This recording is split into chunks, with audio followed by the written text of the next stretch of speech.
art. Yo, man, I'm looking at myself on this camera, man. Yo, I'm hit, dog. I gotta get in the gym for real. This is not a reflection of the type of man that I am. Looking at myself in pictures like, dang, dog. Let yourself go. I mean, I've been working hard out here, but it's like, dang. So, you know, uh, like I said, love, support, and grace, resources, social activism, and art. We got a great guest. I hope I didn't miss her, because I was running around doing a lot of stuff today. That's my norm. You know what I mean? Um, uh, I try to get better with the phone because I don't. This is something I need people to know. Please, please, please, please, please, please. When you call me, if you miss my call, please leave me a text message or email me. I don't answer my voicemail. I'm not even gonna lie. I never get a chance to answer the voicemail. It's just something I know a person can be like, yo, what? Like, how you want people to call you then? You know what I'm saying? And you can't leave a voice message. And that's my thing where it's like, can you please text me, leave me a voice message on the text, email me. I'll definitely check my email, but I check my email and I check it every morning, and then you know how emails are. It's like periodically I go to it, but I check my text messages regularly because I be in a lot of situations where I have to have my phone on silent because if you in the middle of a meeting or if you just having a conversation, but it's like it's a networking conversation with some folks, my phone goes off a lot, and my phone continuously going off in the middle of a conversation can, you know, rightfully so at times be perceived as rudeness or that I'm not taking this call important, making this call important. Is the same thing like when I do this show. It's very important that you turn your phone off. I turn my phone off. And I had to tell people already, like, yo, between 5 and 6 on Tuesdays, it's no need to even call me unless you somebody that's a guest on the show and you trying to let me know you outside or you on your way or you can't make it, so forth and so on. And even then, I try to get, Carlita. Carlita's in the house. Or my brother Mile. He missing in action today, but they got a whole family. We got a lot of responsibilities around here. So, when people are missing, it's not because they don't care about the show. It's really something serious. Because if I'm, to my understanding, we all love to do this. You know what I'm saying? So I got multiple great guests today. I'm hoping everybody can make it. I hope everybody make it. I hope I didn't miss anybody. If by some chance that I missed your call and I'm not going to be able to see you, I hope I can reschedule. Oh, oh, what is going on? What happened? Come on, I mean, you could whatever makes you more comfortable. You can come on, sit over here next to me. If you're gonna be comfortable here, you can sit down there and let my brothers. You definitely got to slide over here. Yeah. So, like I said, I got amazing guests in the house today. You know what I'm saying? Some very, very powerful people. And I love being around powerful black folk. It just is what it is. If this young lady beside me, because she's going to introduce herself, I don't introduce, huh? Yeah. Can you move that for Am I me, putting these please? on or how's that Yes. working? I All right. mean, you can put them on. The ladies who come on the show, my co-host who is missing, Nick, the Queen, Raw Cannon, her, like I said, her and the King, my brother Mild, the executive producer, they married. I love black love. I love seeing black folk married. You know Sure, what I'm you're right. saying? Even though I'm not, but it'll happen. It'll happen. Or not. Or not. That's a real thing too.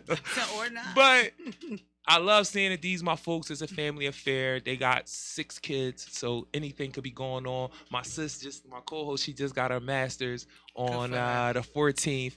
Like she just a real dynamic person. So her being missing is never because it's just like, oh, I don't want to do the show. She really be having real Shout out to her life for stuff that. to go on because she fits a mom, queen, wife, student. That's Miss Bob, right?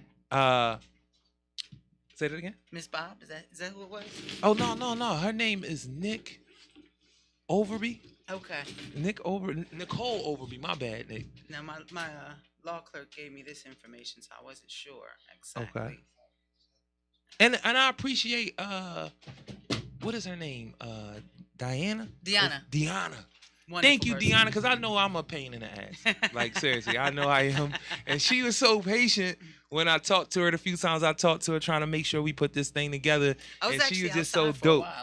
She did tell me because we was down at the drop-in center. You know, I apologize. It's all good. It's all good. Yeah, I'm not gonna lie. Like, I definitely be wanting folks to be here at 4:45, but with us just opening up and me being so close on Tuesdays, it'd be like, yo, I can get this last conversation and I can get this last thing in. I'm not mad. But I'm never Ain't gonna nothing wrong leave you with stranded because I multitasking. really, really appreciate it. You know, but before I get off on a tangent, I need people to know who I got in the building. And I don't, like we said, we don't introduce people on the show. Nobody can introduce you like you can introduce yourself. Okay. And I always like to ask people the question, like, who are you? So that'll be a part of it. Because I think for black folk in particular, that shouldn't be a moment. Especially I know who I considering am. we be knowing a whole bunch of other people. Like, when you ask people like who their favorite celebrity is, they can run 10, 20 years of their life off. And then when I ask you, well, who are you? I don't, you know, I don't like that. I don't like when black people do that. My fault. I don't like when people do a pair, but definitely black folk, because we have an issue with identity. So, without further ado, can you allow them to know who you are? Absolutely. You asked me who I am, so before I tell you my name, I'm gonna tell you who I am. I'm an African American female. I'm a black woman that knows she's black, right? I also am a judge in the Court of Common Pleas. I practiced law for, I don't know, 25, 23, something like that. I've been on the bench since 2014. And, you know, I'm somebody who has a different perspective on how criminal justice system should actually attempt to reach that word justice. Right. And so that's what I do. That's where I am. And I can probably go on for a lot longer, but I don't like to hog the airline too much. Well, don't get me wrong. It depends upon the situation. Now, if I'm in my courtroom, I know how to do what I need to do. Right. But when I'm on somebody else's show, I like to show a little bit of humility and because allow myself to. Because I'm humbled by the fact that you would take your time to come and be on the show. Why would I seriously. not? Why would I not? Because we like.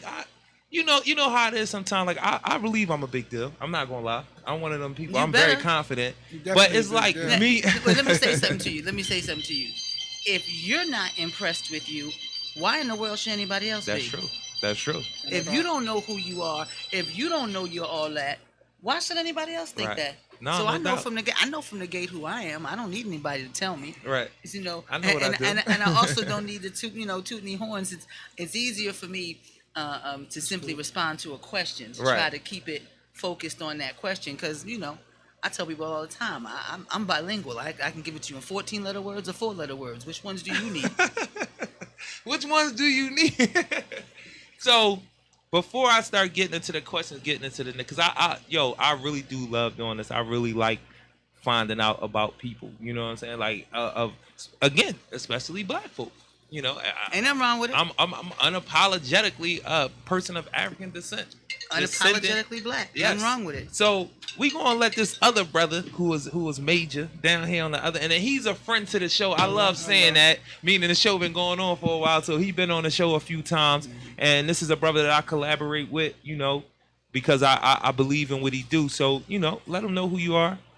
My name is Dr. Jonathan Wilson. I'm the King of Social Work in Philadelphia. I'm the Executive Director of the Fathership Foundation. Fathership Foundation is a community-based 501c3.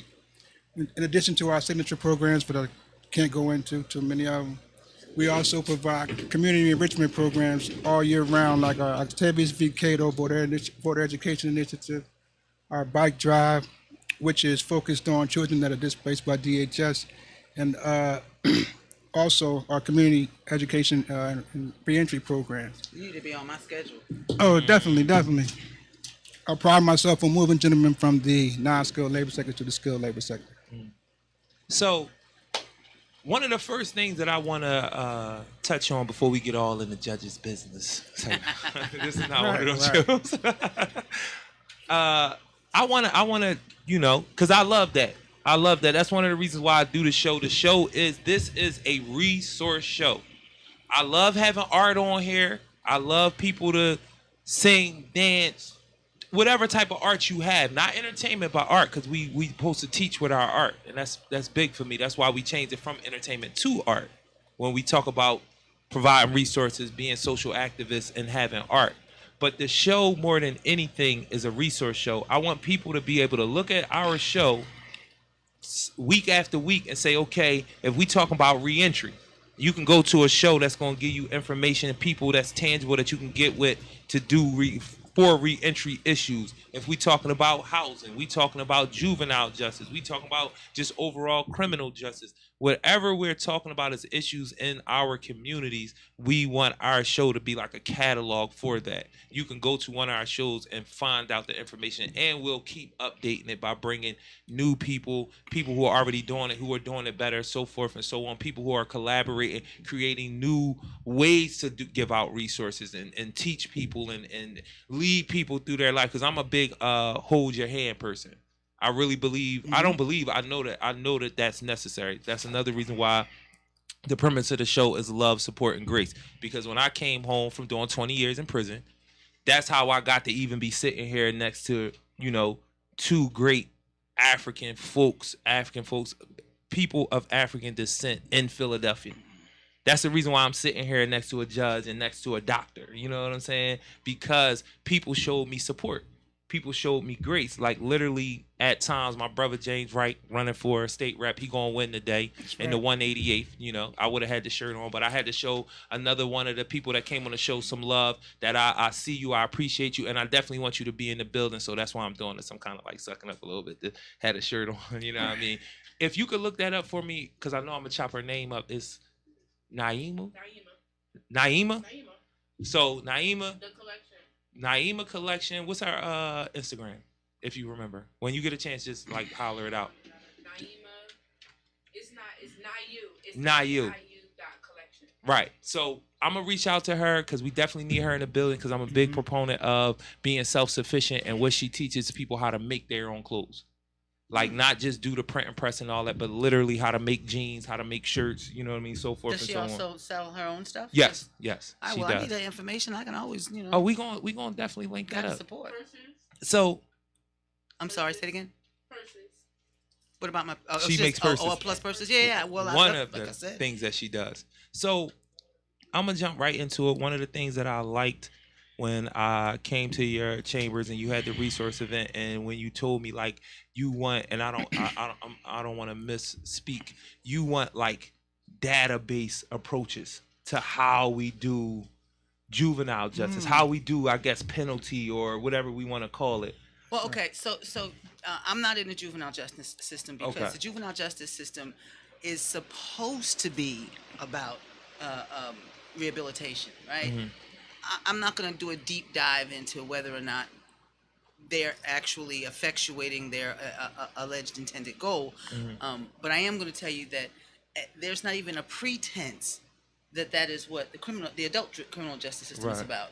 And so one of my frustrations that I've had that actually inspired me to even go to the bench in the first place, and then once I got on the bench, let me pull it up to you because I want to make sure I hear everything. Be good. There you go.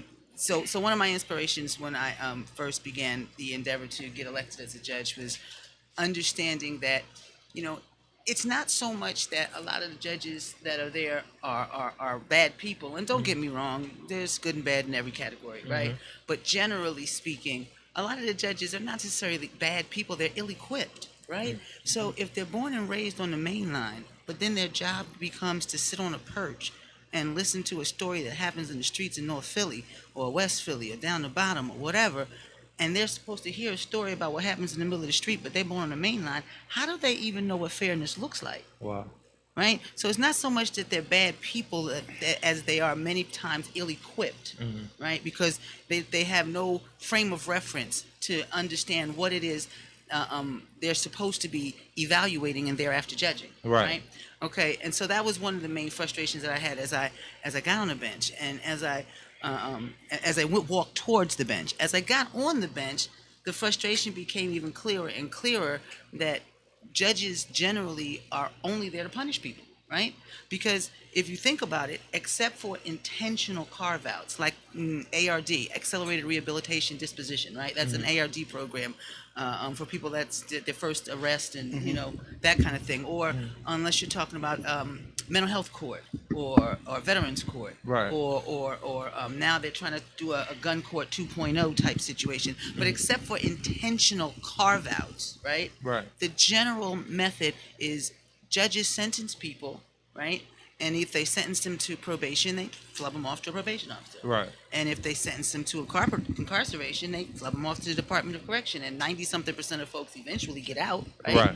And then they become flubbed off to a parole officer. And so the next time that judge that sentenced them sees them is when the probation or parole officer is so frustrated that they opine revocation and they schedule a status hearing Right. for revocation purposes, or that there is a new case and now there's a detainer hearing as to whether or not to lift the detainer pending the Right. outcome of the open case, or there's a conviction and now there's a direct violation. So if it's a direct violation, a detainer or a hearing scheduled by a probation or parole officer who's so frustrated they opine revocation, the next time that judge sees the person that they sentenced them, it's time to sentence them again.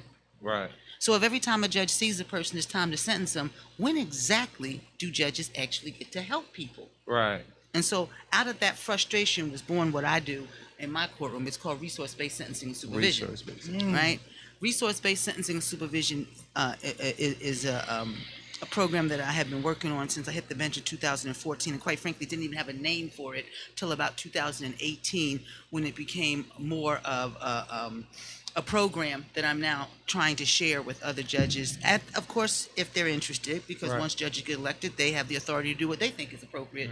And most of the time, I'm gonna stick a pin in it right there, right? Right. And I'm gonna say that in my position is if I'm sentencing a young man or a young woman for possession with intent to deliver, we call them PWIDs, right? If I'm sentencing you for your second or third PWID, and you got a 10th grade education, I can set my watch to your third one, right? So there has to be some intervention. The definition of insanity is to keep doing the same thing and expect a different result. We all know that's the definition of it. But when are we going to actually attempt to in a cohesive? That's why when I heard this brother over here start talking about what he did, I immediately slid him my card because he needs to be in the network with which Right. I work with, right? Yes, ma'am. So what we do is if I'm sentencing somebody, as a judge, the limitations on me under resource-based sentencing and supervision says I can't give you a condition under your sentencing that I don't give you a resource, cost-free way for you to meet that condition, right? Right. And then I have to check on you, Right. Right. right? Because you can't just say when you're sentencing somebody, go do better. That's right.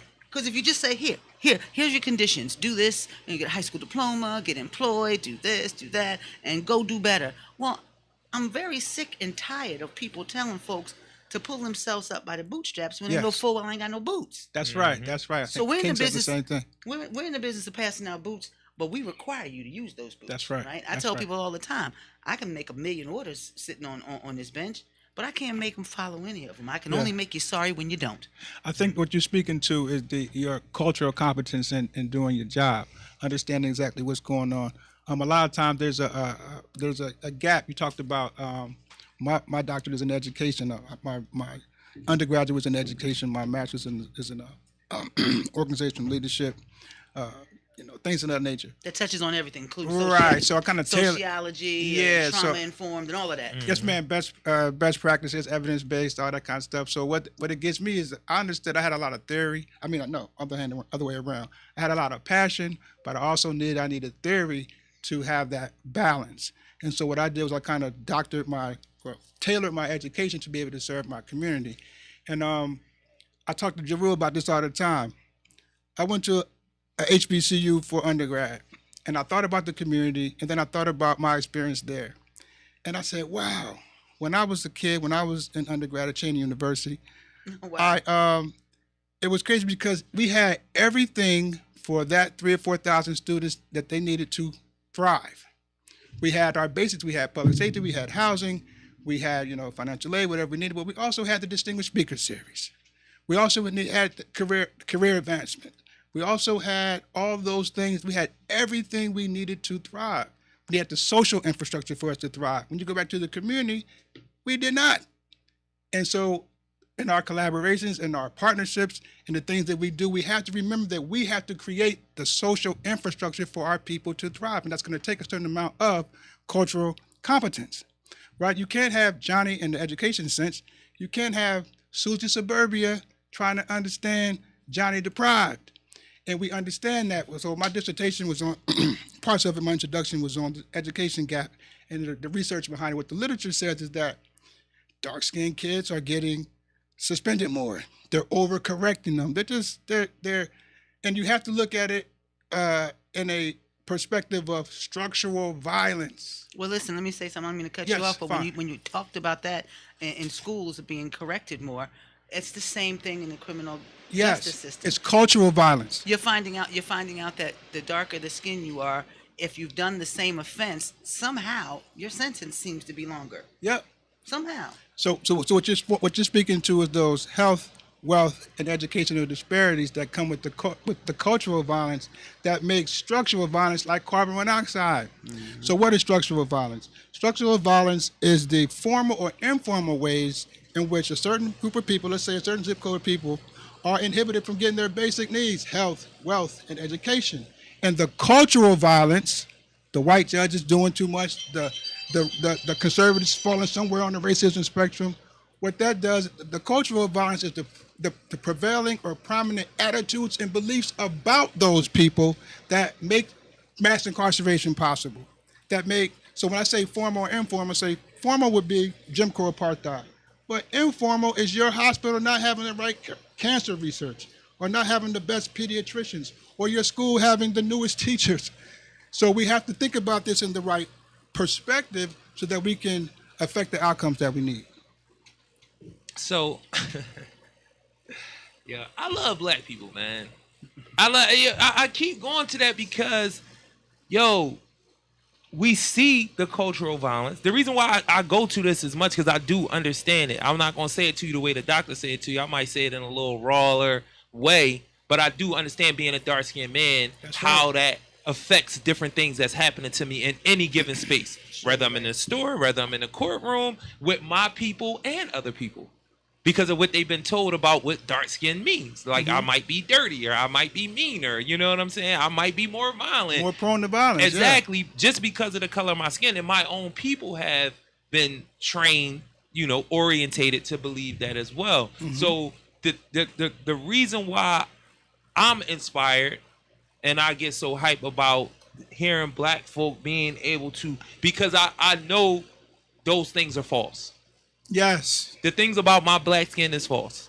Outside of it being beautiful. You know what I'm saying? Mm-hmm. The things that they tell me that's inherent by my skin is false. And that's one of the things that's leading the conversation when you have somebody who's not from where I'm from. If you from where I'm from and you, no matter what color you are, and you get to see what's happening to me day to day, when you do get the opportunity to sit on a bench, you could say, okay, I could see where his experience started at 9.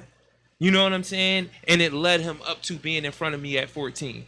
It's not just one of those things where it's like, oh, you did this in a vacuum and you need to be punished for it. But see, you also have to understand, like, things are secular in nature.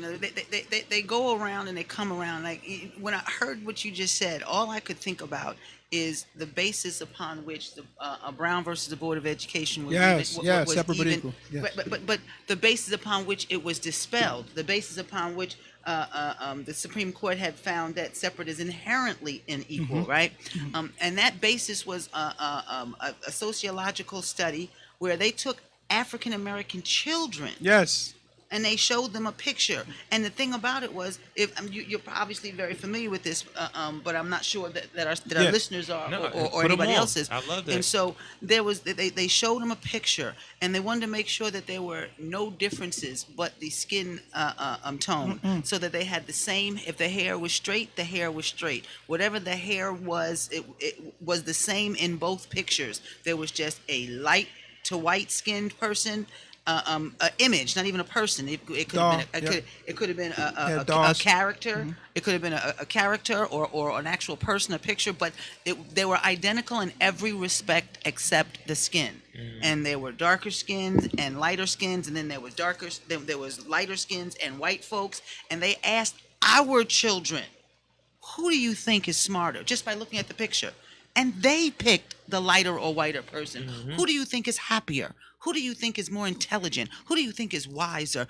Anything that having to do, if you look into language, black is murky and the black hats and the connotation is negative. The connotation for even the macabre and dark, that the connotations, and that's just reinforcing in a subliminal manner exactly what society has placed upon everybody. Yes, that's the cultural violence. Right, and it's done in such a constant yet subliminal and subtle way that it becomes intrinsic to a person's ability to have a decision in their mind. And those are the folks that actually truly don't think they're racist. Right? Yes. Those are the ones that don't even know no better. That's right. So I like to say, this is my opinion. I believe that all conservatives fall somewhere on the racism spectrum. Either they have what you're talking about sometimes, the implicit bias of the soft bigotry of low expectation, or they want to see you hang. But anybody that wants to be in that group, they've already succumbed to, because they know the base is racist, right? Well, I'm gonna take a little issue with that. I'm fine with that. Right?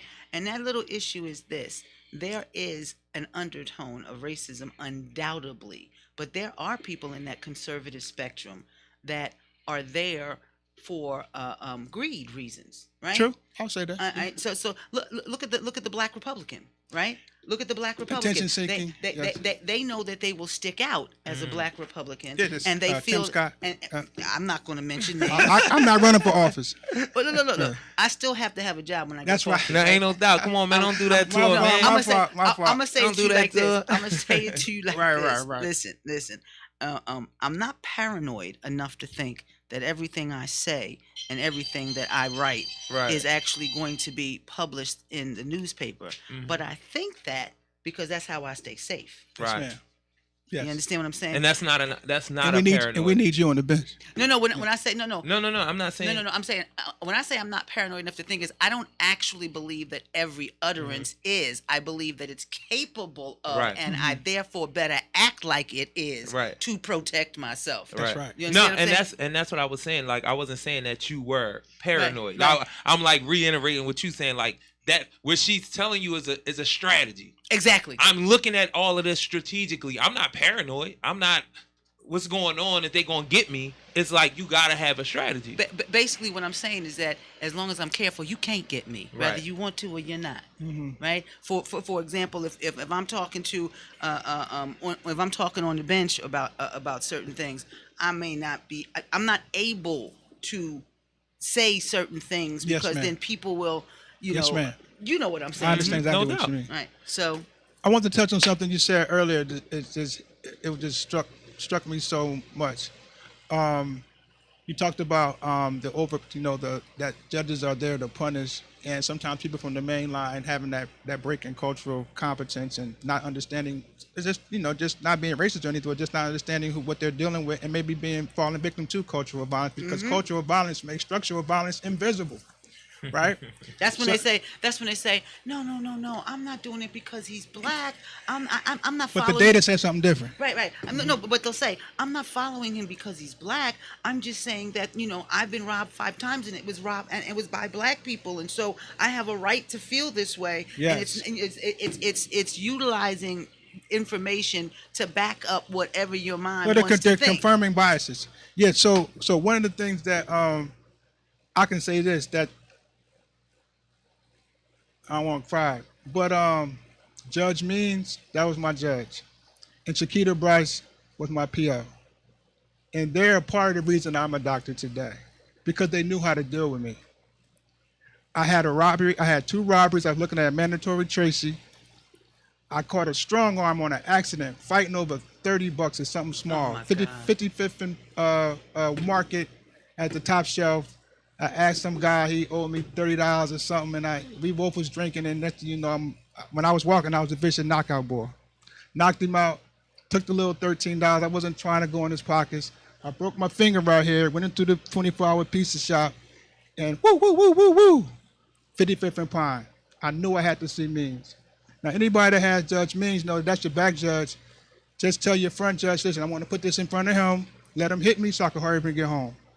But I was scared to get that Tracy, and he had already told me. He knew I had a college degree. They knew I had the hot urines. I kept smoking weed. They worked with me, but I was cooked at this time. I went to 55th and Pine. Got my first court date. Came back second. Got the must be tried. Came back the third time. I wanted to get back to the jail because I was hungry. I've been up since 4:30 in the morning, right? So That's a real thing. Man. Yeah, you know what I mean. That's a real thing. That's a real So thing. I'm feeling good. I got man. my street clothes on. I think Obama had just become president or something like that, right? So I'm in there telling the young boys about Obama and this, got my streak. I'm feeling like, I'm home a little taste of home because I had my street clothes on. And God saw fit that case got thrown out. And then Miss Bryce said, listen, I don't want to hear about no marvelous stuff that you're doing, what you going to do and all that. You come back in here with another hot urine, you going to jail. But I needed somebody that understood me. I needed means giving me wait. Let me ask you this. When you say a hot urine, you talking... Piss, just I know, weed. no, excuse me. I know what the word is. Oh, I'm sorry. Like, come on now. Like, I'm sorry. Let me explain a little bit about me. I didn't have a silver platter. Okay. Yes, ma'am. I tended bar in the middle of North Philly while I was in law school. The Eagle Bar. Oh, ooh. Yeah. Okay. Yeah. Bro, Okay. said, oh. So you might not remember the Nitos used to be under the Regency Apartments over there, Broad and Gerard, right? Okay. So All right. I worked 3 and 4 jobs to get to and through school. So no, I know what a hot urine is. Yes. What I'm saying to you is, what was the substance of it being a hot urine? Was it just THC? Yeah. And they talking about putting you in jail for THC? Yeah, but I was. we don't do that. But I was We don't do that. But she understood I was disrespectful.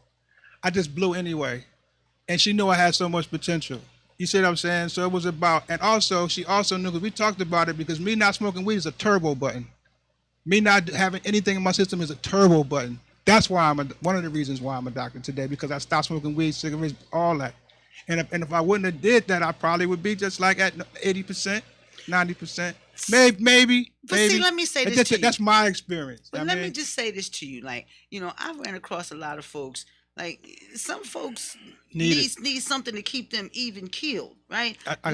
Last I checked, right, I ain't never seen anybody knock somebody over the head for marijuana. That's true. I ain't never seen anybody skits out on you like that PCP, that cocaine, that heroin. I ain't never seen anybody. What did cat say? Hungry, happy, sleepy. That's it. Yeah. Right? It's also a lazy drug for me. I think everybody's experience is different. It is a lazy drug. No. That it is. My PO knowing me and really understanding me and knowing my potential. That's what I mean. But that was the benefit. You were lucky with that. Yeah, I was. That's the point. That I was saying. That was my point. So to have those two people in my life, in addition to my mother and then my community and the things. I've had to dress a few POs up that thought they were in charge. I had to explain to them, who's in charge of his probation, you or me? Yeah. Right. And with a red face, they have you or your. Excuse me, I can't hear you. Who's in charge? Oh, all right. Yeah, but then you have some people that's gonna do whatever they recommend. Well, yes. But see again, that becomes the problem. Yes, ma'am. Because if the next time that judge has sentenced you, the next time they see you is not because they scheduled a violation of probation hearing because they were statusing whether or not this person was moving forward, which is what I do. Yeah. It's because they only see them when the probation or parole officer has given them. And I want you should know how it generally goes down is probation officers will communicate to judges in emails and such. Yeah. And so they say, this is the factual scenario, right? Without the defendant or defense counsel having an opportunity to say anything about the conclusory facts that they're putting in a summary. And they'll say, Judge, can we pick them up? Or Judge, we'd like permission to do this. And so there is a rule against what they call ex parte communication, right? Ex parte meaning it's just Latin for only hearing one side, right? And so there's a rule against that. Yes, ma'am. How they get around that, my perspective is much of that communication between the PO and myself is ex parte.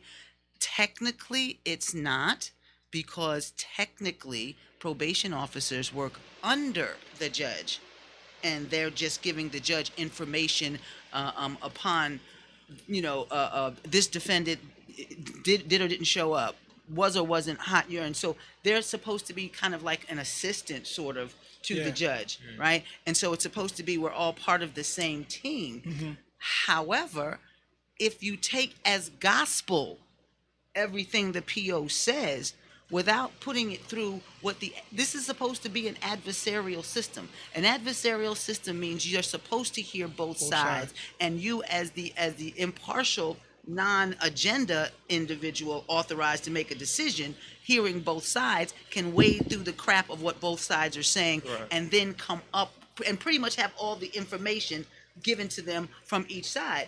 None of that happens when the PO is sending me an email saying the girlfriend called and he was smoking weed and he beat me up. Well, he beat you up? Well, then where's the PFA? He beat you up. That's an assault. Where's the charge? Like, without asking that next question, without saying, okay, so me, I don't read what gets sent to me by the PO. I give it to my law clerk. And if it's something substantial, I tell them, don't do anything, schedule a hearing, and let everybody in here. And now we're on the record, and now the defendant's in front of me. Okay, the probation officer said blah, blah, blah about you. What do you have to say about it? And if it's a wella, then you know what happened, and then you make a decision from there. Right. But you shouldn't make a decision in a vacuum where that's true. I agree. Where the defense counsel doesn't even know their client is in peril. They say whatever they say and say, Judge, can I issue wanted cards? Or Judge, can I detain them next time they come in because they've had, a positive piece. We, as probation, have our standards. If there's two positive PCP or heroin readings or urine analysis, we're going to detain them. And that's why people get confused. Right. How many times have you heard people say from the probation officer, "Oh, my PO says he gonna lock me up." He ain't got that. You don't have that kind of authority. You have detention authority. You don't have lockup authority, and your detention authority is based upon whether or not I allow you to do that. Wow. And so I had to dress a few folks up and down and to remind them how it's supposed to work. I don't know how it works in anybody else's courtroom, but that's how it works in my courtroom. Now, that's a good way. That leads me to, again, like I said, this is a resource show. And I always ask people, what resource do you provide? But you're clearly showing some of the resources that you provide from the bench. But it leads me back into who we are again. The importance of us being in a lot of different positions where we can explain that information to our folks, because we've been walking into things blindly across the board because of a lot of reasons. Our people aren't in all of these positions. You being a judge, you would say, oh, it's black judges everywhere, but then if we really do the raw numbers, it's not. Data, You feel what I'm saying? Yeah, but on top of that, how do I say this? Does the group think when they get in there? I just want to know. On top of their that black judges are clustered about. Mm-hmm. So you'll find them in Philadelphia and Pennsylvania and the Deep South in between is why they call this Pennsyltucky, and it is. Yes. Yep. Right. But what I'm saying is that But I'm saying that they're clustered, one, and two, many of them don't go through law school and practicing law and the political juggernaut necessary to become a judge and then become a judge and then get treated so carefully. Many of them don't go through each of these hurdles and still wind up being what I would call a black person. Right. That's true. And that's as far as I'm going to talk about that. I would agree. And I totally, I would agree. I take it. I would agree. And I totally understand. Watch the show again. Listen carefully, and you will know.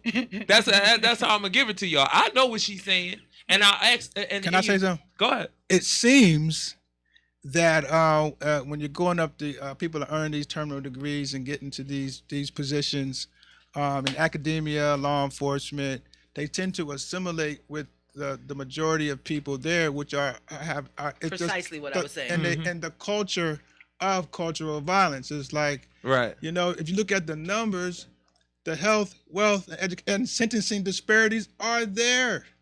Look at six. I don't have the data in front of me, but you know what it is. Oh, we know the data. We have Yeah. the data. So at what point do you look at the data and say, let's do something different? Let's be a critical judge, as Judge Sawyer is. Let's take a critical analysis of everything. We're not just gonna just rough shot, keep going. Why don't we look at what's going on so that we can get to the right outcomes? If you're like, I see it on an educational level. It's so sad. I have a community center in Southwest Philadelphia. Hopefully you can come speak to some of my kids. I will. Everybody's between 7 and That's 13. why I gave you my card also. Thank you so much.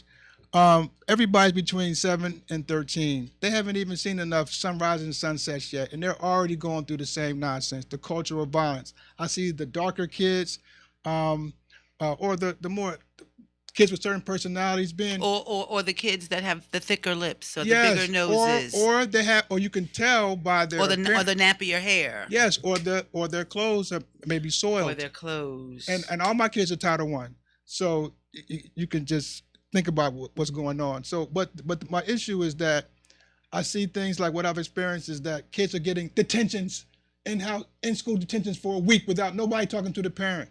How is that? How is that? You're setting them right up for over punishment.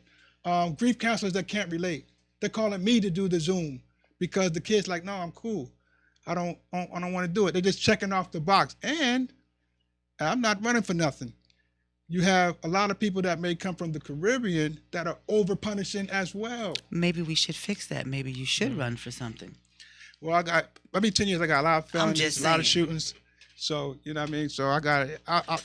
We'll see what happens. Those are not mutually exclusive situations now. Now, I say this in all candor. I say this in all candor. You know, I didn't want to be a judge for a long time because I didn't feel like the process of getting elected. And it took me 3 times to get elected. I had to run 3 times to get elected. It was expensive. And it was hard. And you know, I crisscrossed the city multiple times and blah, blah, blah, blah, blah. And But what it did, though, is once you got to the other side, now it's like, what are you going to do with it, right? And when you gather all the knowledge that you clearly have from just me listening to you, right, you have to find the platform upon which that we can be the leaders. We can be the leaders of our community that our community so desperately need, right? I'm not just a judge. Look, I'm a firm believer in everybody staying in their lane. Right? I tell people all the time, if I go on my car and I push the button that day, if I'm driving, it might be my driver. I ain't gonna lie. No, but if I go into the car and we push the button and the car don't turn over, I don't even lift the hood. For what? I don't know what the hell I'm looking at. Right. I stay in my lane. And guess what? If you ever want to get into another lane, put your turn signal on first so you can avoid a crash. Let everybody know you're trying to make a move. Right. That's strong. You know what I mean? Otherwise, stay in your lane and do what you do. And so that's why my me being a black leader, which I knew since I was a kid that I always was to be one, right? Yes, ma'am. I knew that my lane is to be in the courtroom because I understand the law. I think the Constitution is a heck of a great document. I love the Constitution. You know, you just have to get over the fact when they wrote it, they wasn't talking about us. Right. That's right. Right. That's right. That's right. Well, yeah, but on that note, you're going to do the reconstruction. I always do this plug. This guy, he loves. You must. Go ahead. All African-American parents, adults, children must understand Reconstruction between 1865 and 1877. Because like she said, let's talk about the Constitution. There's no civil rights before. If you got to go to before Reconstruction, if you try to go into court before 1867, 68, you try to say, hey, you violate my civil rights, and be like, what's that? So we got to thank John Bingham. We got to thank Thaddeus Stevens. We got to thank Charles Sumner for the 13th, the 14th, and the 15th Amendments. 13th gave us freedom. 14th gave us our citizenship. 13th gave you freedom unless you weren't convicted of a crime. Yeah, that's right. Duly. Right, exactly. Slow down. Because you're right. Because they did. Because Johnson. Because that's cool. I'm with all that. I ain't got no picks. I don't got no picks. I'm not coming at nobody. I just call it as I see it. That's right. So can I break that down a tiny bit? So if you think Jim Crow, so you had 2 reconstructions. You had presidential reconstruction and you had military reconstruction. presidential Reconstruction. Remember, Abraham Lincoln got his head blown off, so he couldn't even see through the EP was just executive order. Anybody could have just turned that over like Trump was doing, right? So they had to amend the Constitution. So they amended the Constitution, but at that point we didn't have the 14th. So they tried to impose Jim Crow, and they used the language in the 13th to do that. So they put those black codes in all the constitutions. And what happened? When they came to get seated in November, they had the Stevens and the Republicans said, "Y'all not getting seated. Y'all just voted in all. You just voted in all of the. Sorry. You just voted in back all of the pro-Confederates. What is this? Alexander Stevens is running for Senate in Georgia or Tennessee, wherever it was. So when they rejected them, military reconstructions started. And then what would happen? John Bingham came in and said, listen, this the Bill of Rights needs to be imposed on the states. So when you hear these conservatives talking about states' rights, they still mad about that. They're still upset about losing them slaves. They're still upset that they could not put in them black codes. And what happened in 77? That's when Jim Crow started. Reconstruction was not a failure, it was abandoned. And if you look at McPherson, if you look at Fonner, anybody that has any Take it kind one of step further than that. It was Yes, more ma'am. than it was more than just abandoned. If you look at the fact that after the South went, lost the Civil War, right? Yes. Even after, nowhere else, other than in the issue of race, does the losing team get so much respect. And now, I was a history major with an English and business administration double minor before I went to law school, right? All right. And you also mentioned Cheney. I had to give a plug. My mother was a professor at Cheney University for years. Professor Juliet Sawyer. She's 84 years old. In fact, I just came. I heard. I just came from her. Because that's what we do. 4 times a week is my turn to make sure my mama good. So that's, Right. I went there first before I came here. Yes, ma'am. Right. And so my mother was born 113th Street and 8th Avenue without a window to a pot to piston on a window to throw it out. Right. And so when she wound up, having 4 kids and all of this, becoming a single parent, after 13 years of marriage, she went back to college, and we moved to Philadelphia when she got a scholarship to Wharton. My mom's a Wharton graduate. My mom got in the early finished. 70s. Yeah. In the early 70s, can I tell you? So a lot of That's beast work. I mean, with 4 kids by herself, and all I had was a sperm donor. I didn't have a dad, right? Right. So there's a difference. Right? Yes. Mother's Day, and Father's Day, she always gets a gift from me because Yes, she ma'am. did both. She deserved both. I digress a little bit, but the point that I'm trying to make is I wanted to give a shout out to Cheney because that's the reason why she went to Cheney. And we were, as her children, we were mad. We were livid because you got to understand in the early 70s, 76, to be a black female with a Wharton degree. And she was right. So we had headhunters. There was this Hawaiian corporation that wanted to relocate her and 4 kids. My mother said, no, I'm going to take my Wharton degree to Cheney University because it's the oldest black institution, because they're not going to see folks with my kinds of credentials, right? And so when you said Cheney, I just wanted to give a shout out to my mom. They put it in us too. I'm so glad. I've heard it, Miss Sawyer. She was there in the 90s. Yes, and She in was fact, there. I remember her name. Cheney almost went down in the PICA board legislation that helped keep it going. In fact, because she was also I was just going to say this, and I'll say it on the air. We had an incompetent board of trustees president. You know who you are. You were incompetent, and you ran the school in the ground. I'm gonna say no comment, but I am going to say Real talk. But real talk, I am going to say that a lot of her financial wherewithal through being a Wharton grad in economics and so forth is why she got on the PICA board legislation, and which is why she was helping to save Cheney one of the few times that it was getting ready to go down. Yes. And so she was there for from the mid 70s all the way till she retired. She was there the better part of 25. And shame on y'all that never said nothing in that fraternity. Shame on y'all for never saying nothing. Let him do that for all them years. He finally out of there now, I heard. But shame on y'all. Y'all writers at the Tribune, all y'all let him do it. And you know who I'm talking about.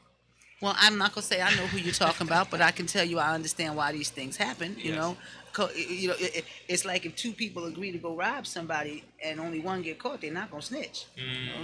That analogy works with everything that you're talking about. Yeah. And So there's no wonder why certain people Just let him do it. They let him run it in the ground. Well, they must have gotten something out of it. Is what I'm trying to say. Some of them did. I think they were scared of him. I don't have nothing against black fraternity sororities. I think they're an excellent resource for our people. all my family, my sisters is Deltas and all that stuff. My aunt went over Delta in '53. She marched for King, all that. So I get that. But for y'all to let that man do that, to ruin that reputation of that school, of the first black school, that is terrible. They don't have a football team. They don't have the study abroad anymore. They don't have so many things. Who's gonna go there when Westchester's right next door? I'm gonna leave that alone because it hits me right there because that's my alma mater. But y'all let him do that. But this is what I heard from that. When you, and then I got the story from it too. When you was like, "Yo, I knew that I was a leader from day one," and I'll say this: a lot of people around me be like, "Yo, you gotta step into this, man. You gotta step into this. Like, yo, you gotta lean into it. You gotta step into it. You gotta do what you called to do. You know, if people are willing to listen to you, that's a calling, and then you're not telling them BS. You really telling them something." Yeah. And then you said something else about your mom knew that what she had was rare, and it was mandatory that she give it there. That she give it to her folks, to her people in some way. That's major for me. People that's around me hear me talk about that all the time when it come to our folks. But that's built into me. That was the reason why I was telling you that, because my mom always told us, you know, to whom much is given, much is expected. Mm-hmm. And I know that I've poured, that meaning my mother knew, she poured into us, and she said, listen, with that information, you have an obligation. You have an obligation to do better. And then that leads into, again, why you step on the bench and be like, ho. That's not how this works. It actually works like this. And we need to start. And it does work if folks understood how it's supposed to work and stop just kind of, for example, one of my biggest pet peeves is in the process of adjudication, waiver trials, when judges do waiver trials, you know, beyond a reasonable doubt says it's better to let a guilty man go free than jail an innocent man, right? And they flip that switch and flip that script that it's better to jail an innocent man than miss a guilty one. Right. Mm-hmm. Right? Yeah. And so that is in contravention to the Constitution and how it is supposed to play out. Right.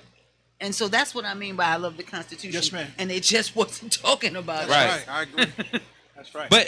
But when you get deeper into it, because we gonna get deeper into it again, because she's definitely gonna come back. I'm gonna hound I'll be her back. I'll be back. to make sure she come back, I because I love when it's very to the point. Like, well, I'm also gonna throw a plug in there too. 215-686-4214. That's my office. Any resource that you all know of, yes, because ma'am. Again, the strength of resource-based sentencing supervision are the resources that we select. Yes, ma'am. And we partner with these resources, right? When I say partner with them, that means just like when I met with you the through Miss drop-in Campbell. center with Miss Marion. Right. When I met you with Miss Campbell, and you asked me to come on the show, I said sure I will, right?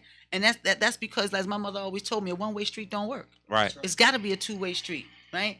If I ask you to take after to look after defendants that I send you for particular reasons, and to be accountable to me for the resource that you give them, right, at the same time, then if you have an event and you need somebody to speak, and you know, to anybody who knows me knows, just give me a mic and let it go. I can speak, right?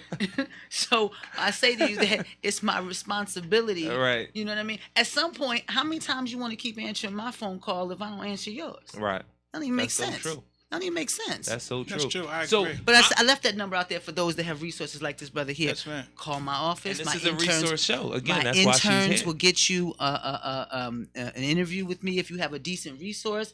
Our best resources are the ones that get money in their pocket first, the ones that help get them employed. I can give a shout out to like Jay Adams at Power Core. I can give a shout out to Uplift Uplift 2.0, because the Uplift first came out. They were getting to jobs that were $10, $8, $9 an hour, and I stopped using them because I'm sorry, you're not getting nobody off the street for no $8, $9 an hour. You're not. You tripping. Yeah. $15, $16, $18, $19 an hour. Those are the kinds of jobs that I turn people onto in my courtroom, because less than that, who am I kidding? You ain't getting nobody off the street for less than that. Can I say something real quick? I'm sorry, yes. Because I'm a beast with workforce development, right? Mm-hmm. So a lot of times when I'm dealing with probation, when I'm presenting to probation, like in Delaware or Philadelphia, whoever I'm presenting to, a lot of times they don't understand the the soft skills that are needed, all the things that are needed before you give somebody a job. You just can't give somebody a job at $20 an hour. They're going, especially when they've been down for about 4 years, over 4 years. They're not going to show up. They don't know how to show up every day. Right. So in 2010, I got some data from. I learned that Louisiana incarcerated more people than anybody in the United States. But relative to their incarceration rate for those exact people, the recidivism rate was low. So I said, but we got to, because the program ain't replicable, it's no good. Exactly. So I'm like, well, let me see, what are they doing that people not come back to jail? So what I figured out was that they were addressing all of the barriers to success before, at a certain time before they were released. So I got a copy of that and remixed it from a 110-hour program to a 49-hour program, took out all the nut stuff, all the offender this and all that, and remixed it to something that I knew our people would need. I've been in jail. I done came home. Exactly. And I understand that the most focused person is somebody that's just coming home. And you got to get them right when they're coming home. Yeah, you got to grab it. Got to hold their hand. Like I said, you got to have that love, support, and grace ready at the door. There's nothing more focused than somebody that knows their potential like me and is ready to come home and tear it up. But within 3 weeks, 4 weeks, that potential starts to go down because you start seeing that old because girl, life shows up. Not just life, that girl you thought you was never going to get to, but now she think you cute. That right. Money that's knocking on the door saying, "Hey, come this way." Like, hey, you just got that nonsense. Yes. That thinking starts to creep back in your head. So we grab them. So what we do with our situation, I got that, I remixed it, right? So a lot of our guys don't understand labor. How do I get a job? Do they come down from God when I please them? Do the money grow on trees? Do I got one in my back pocket? Or do I go and put a zillion applications out and hope somebody call me back? Don't you hate that? Yeah. So the issue was they got to understand labor. So we're going to understanding labor, how to move the non-skilled labor sector, the skilled labor sector. What comes with the skilled labor sector? The butcher, the baker, the candlestick maker. The entrepreneurial section. Yes, okay? Entrepreneurial. Most of my corner boys are frustrated entrepreneurs. If I can get them to change their product, we be doing something. Now listen, let me expound on that. So that's real big because I come from that whole dope selling background, right? So the issue with that is we don't do the entertainment right away, and we don't do the entrepreneurial right away. We deal with. This is just from me having intimate experience, right?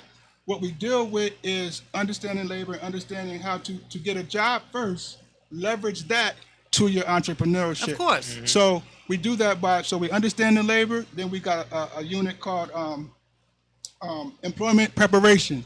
That's, what do I wear? Do I wear some Versace and some gazelles to the interview?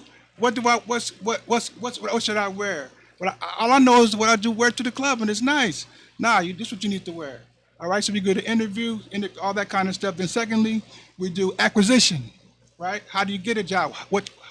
Certain questions are asked you in the interview. When they ask you, tell me a little about yourself, they don't want to know your life plan. They don't want to know about your whole life. People don't know that. So those things that they need to know. Then we do the sustainability, dealing with workforce communication. This guy is younger than me and he's talking to me crazy. No, he's not. It's a hierarchy, and listen, you can't fight him after the job. He wasn't disrespecting you. Understand? That's sexual harassment. No, you can't do that. But going through those things, then sustainability, of course, then we do placement. Heavy, I'm a caseworker. Heavy, I'm a social worker. Heavy case management component, and then we're gonna place you into a vocation or post-secondary education. Now, what I do is I give you the how you doing test when you come home, because a lot of our stuff is geared toward people that are just coming home. So it's like. But when they're just coming home, though, my question is. Or after incarceration. The best. No, I know from where, but the best resources, or at least the more efficacious ones that I'm aware of, mm-hmm. They gotta have a stipend. You gotta put. First of all, you're not gonna get a whole lot of interest in hearing about how to do a resume and how to present yourself and how to read body language and how to not to look shut off and how they're so busy stuck on that. I need some money in my pocket. Right. So let me they got kids. They gotta have money in their pocket. I understand that. So what we do is that's why the placement is so important. That's why we got jobs in the tuck. Which you can't get. We got that from the door. We got a job for you at the local 332. We got you with the carpet with the plumbers union. We got that. I can call my man on my phone right now, but you can't get this till you get done with this. You're gonna get a computer or A laptop. not a laptop, a tablet, because I don't got that much money. I don't got that much funding. So, so we do the tablets. But we're gonna give you that. We got somewhere for you to go. People gonna call me. I'm the king of this. They gonna call me, right? But I can't place you until you get done. Yeah, you need to be on my cell phone because Yes. literally Yeah. when I'm on the bench and I'm assessing a person, saying Yeah. this person is job ready, this person is not quite job ready. This person has these aspirations but not job ready. That's the reason why I love a program like Power Corps, because Power Corps gives them a stipend. Not a lot of money, but enough. They give them Yeah. like $700 every 2 weeks for the first couple of weeks. We got there's so many programs in Philadelphia. You got the Vista Corps. They gonna pay you. You see what I'm saying? That's the stipend. But we can't. You got to be ready. You're not messing my name up. You can't mess up the Fathership Foundation's name. You got to represent when you have that sweatshirt on. When you come out here, you got to show up to work. You got to be on time. You got to want to. How long is your 2013. Oh, Okay. how long is the program? It's 49 hours. But no. You've been around since 2013? Yes, ma'am. Why am I not heard of you yet? Because we just haven't, man. I'm just getting on the news in Philadelphia. I was in Delaware for a while. We doing research there too. You know what I mean? Seriously, you gotta promise me you're gonna reach out to today or tomorrow so I can get you on it's my all calendar. dunks, no layups. I'm on you. Yeah. All right. So because I always take extra liberties, and usually it's me running my mouth, but I enjoy to have people running their mouths, and it's something that is tangible. What's being said is tangible. You can feel this. You can touch this. It's an actual thing that's happening. Judge on the bench and my brother being down at the Fathership Foundation in the middle of the hood. That's right. That's Where is another it? Where big you thing located? for me. I'm right, 65th and King Sesson, right where it go down. Yes, you are. So before Sure. we get out of here, I want to make sure that Dr. Wilson allows our sister to know, our queen to know about PAR research, like what we're doing. I'm a research associate on PAR. This is major. You have all of these 3 different jobs. you have all of these different ways that black folk are defending themselves, against structural violence, cultural violence, racism, institutional, whatever you want to call this thing. Or building your own hierarchy. Exactly. Because I'm very big on that, and what he's going to explain, I can explain it, but he's a doctor, He can so explain why it better. not let him Well, explain listen, after I got off probation, even with a degree, I had no money, right? And I just violence has always been my problem. Anything any loss I took is usually some kind of violence. And I was talking to Jarue a lot in my man E class about how our culture, as toxic as it is, it's entangled with identity. You ever see a fishing thing you can't get through that. And so people talk about like the guns right now and everybody killing everything. Why y'all acting surprised? Please tell me why. Why y'all acting surprised? I'd like to know. Hold on, what was that shootout about in the junkyard in the Mac with Richard Pryor? What was that about? What kind of clothes they had on? They just doing the same thing we were doing back then. What was Superfly about? What was all that powder he was selling? What was that about? Same thing. Let's keep going. What was a New Jack City about? Same stuff.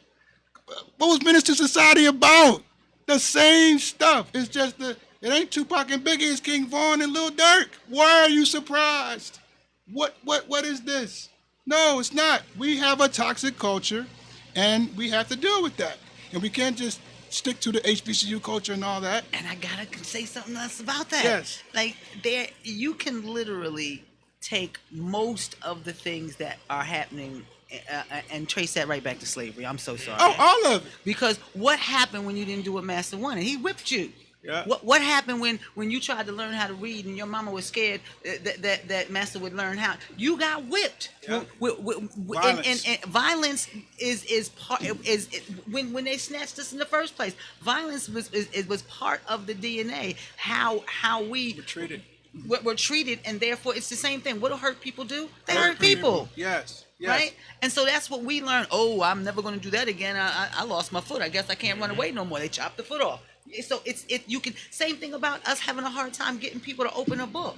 I want to pick your brain on something, right? I think about things a lot. So you're the law and litigation and stuff, and I think about our first laws, Hammurabi's code, and all that, right? Eye for an eye. And I was just thinking about, I want to get your take on this, your opinion on this. I was just thinking about how, unfortunately, in a scientific sense, take the morals out of it. Um, Violence is therapy. Retribution is therapy, especially when you're a victim or you've been victimized. And that was my story. I was an abused child. There was things that happened in my family when I could not. I'm the oldest out of 12. I know how to fight, but when I was walking, now, I could not. Sometimes I couldn't protect my sisters for certain things, and that made me the way that I was, a little skinny bully, because I wanted to be because I used violence. And then I was talking to Rue about it. I exacted violence on people sometimes that deserved it. Yeah, it was out of the scope of legality, but we're dealing with that as well. War is legal if the army doing it. You see what I'm saying? Mercenaries is legal if they sent by the CIA. We doing the same thing. We killing and shooting. We just not in the legal realm. So what is your thoughts on? Unfortunately, on a human level, eye for an eye, I'm a robbery's code. That's law, right? My first laws. What do you think about violence being therapy? Okay. Unfortunately. Okay. I don't think that violence is therapy. I think that Therapeutic. I think it can be therapeutic, but I don't think violence is therapeutic. I think that if you're hitting a punching bag and you're getting that aggression out, that can be therapeutic, but that's not violence. That is a way of getting that physical frustration out.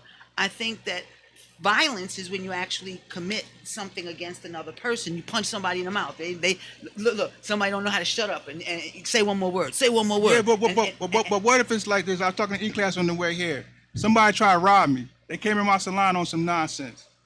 They got caught in there, and I had a gun. I pistol whipped their teeth out. That was therapeutic for me. They just tried to rob me.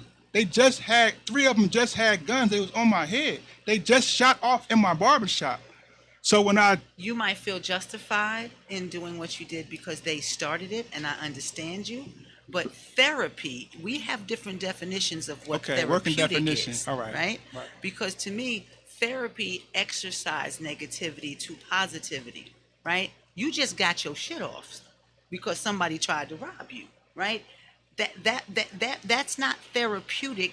That's getting your frustrations out in a way, and I guess you can feel that, I got my frustration out, and so there was the therapy in that. Okay. I mean, look, you can give me a law, and I can tell you that it means the exact opposite. I can say it means this, and I can give you an interpretation. It could be very ambiguous. That will bring you to this, and I can give you an interpretation that can bring you to the opposite side. So it's called heavy doses of rationalization, and human beings do it on the regular. Now, if you get to the point where it's that person came in with a gun to try to rob you. Yeah, they did. Okay. Three of them. Look, and you got the slip on them and you shot them to stop them from shooting you. I tried. That's not therapy, that's justified, right? Once you already had the upper hand on them, when you pistol whipped them with your gun, that was you just getting your anger out at them for having the audacity to come disrespect you. That's not therapy. That's retribution, baby.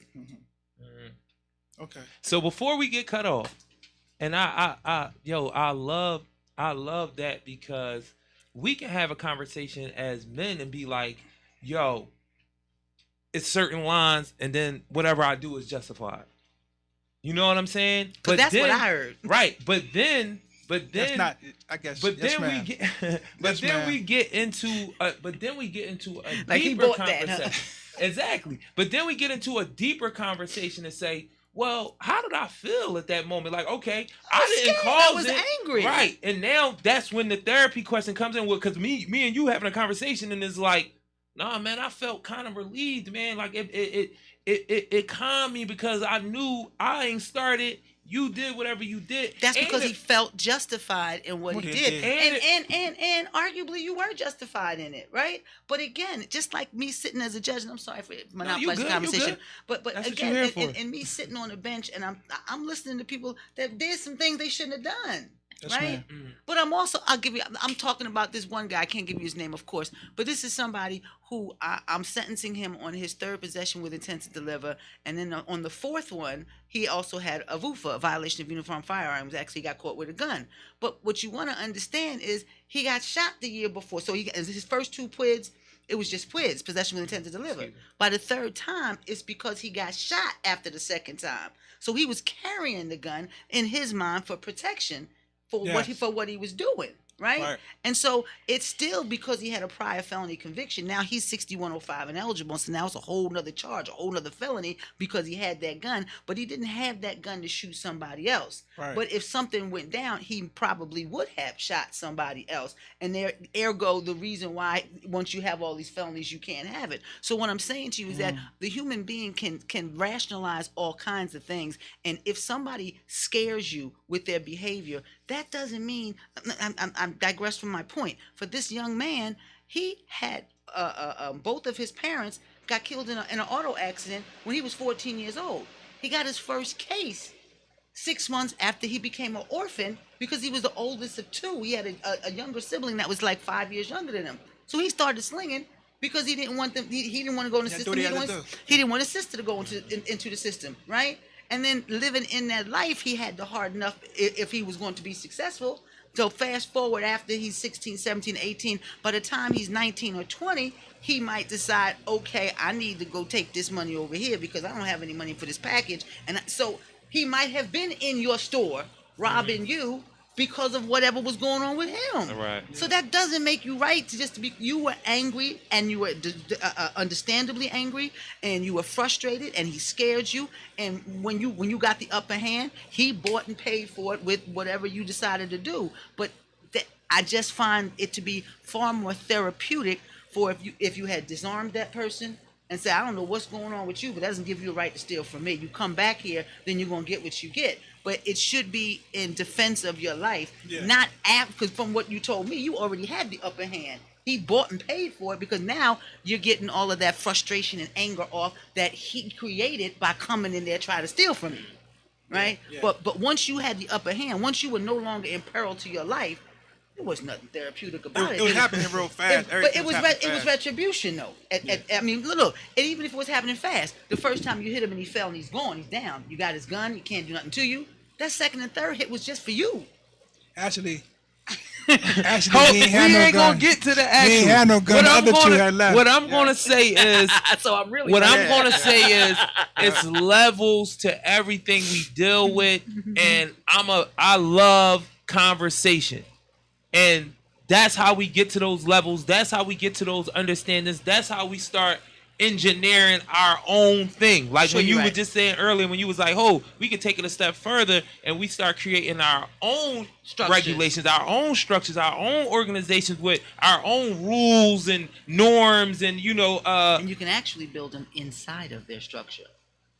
Exactly. I talked about that like 2 days ago with a few people. Excellent. But again, this brother digressed because he's very intelligent, so he went off the beaten path of what we was trying to do, and I'm gonna have to pay more money because we over the hour. So one more time, so we could get out of here. I'm sorry. I don't want to leave, but I gotta pay for the time. Okay. So explain to everybody what PAR is, but more in particular, explain to Judge Sawyer what PAR is, man. Okay, so participatory action research is a methodology where you involve the sample that you're studying in on every part of the research process. So collecting data, analyzing data, all those kinds of things, snowball grids, all that kind of stuff. So what happens is the benefit of that kind of research is that the people that are on your team are invested in the results of what you produce. Mm-hmm. And another benefit is that you don't have to wait for it to come down from academia for them to publish it for you to get it. The team, which is usually community members, actually own the data. So you can do different. We're doing gun violence right now, but you can do, say, if I'm doing workforce development, I'm going to have a job provider on the team, somebody that's looking for work, stakeholders, maybe a judge, there's interesting people that have a problem with not working, and they're all on the team. So that team has an invested interest in, and it also gives the community, right? It's community based. A lot of it's in South America and stuff like that. But we have a special kind of street party we're doing called special kind. We have a special type of party we're doing called street party. So, for example, right now we talked about giving out jobs. We got Jarue a job, 2 other people from the community, and we're studying gun violence. So we have a tool, an assessment tool that how many pages is it? I'm gonna go more questions. It's probably like 90 questions on there. Yeah. So we're gonna collecting the data, and the people that are collecting the data are people from the community. Right. And also it utilizes the social capital that we have in our communities and the care and concern that we have for our community. Right. And it's not like somebody else coming into the community studying us, taking that stuff like out. Like Penn, Drexel, Temple. Yeah, so we're doing it ourselves. And I got into this. I got to give a big shout out to Dr. Penn, University of Delaware, also Bishop Brooklyn Hutchins, who's at the University of Maryland. Because before getting involved with them gave me a chance to see qualified black people studying black people. Right. And the results are that much more accurate. Well, I got to tell you, we're at the place now, like I told you before, and we got to go. Yeah, because he just. All I want to say is that I'm looking for. I have the episodical data. I don't have the empirical data. Yes, you need to come for resource-based supervision. Is what I'm trying to tell you. You need to come. She should be there on the 24th when New York comes down, right? No, yeah, we're going. You need to be there at the center. I'm gonna reach hold out. on one second. Our site is one of 4 sites nationally. So we have Philadelphia, Detroit, Brooklyn, and Wilmington. All crazy high gun violence rates. But we need you. We would like you to come and just you can see exactly what we're doing. We're at 65th and King Session, 1946 South 65th Street. We'll make it happen. So I'm gonna say I really, really, really appreciate Dr. Wilson. Even he's been on the show multiple times. That's my man. That's my brother. Our relationship is building.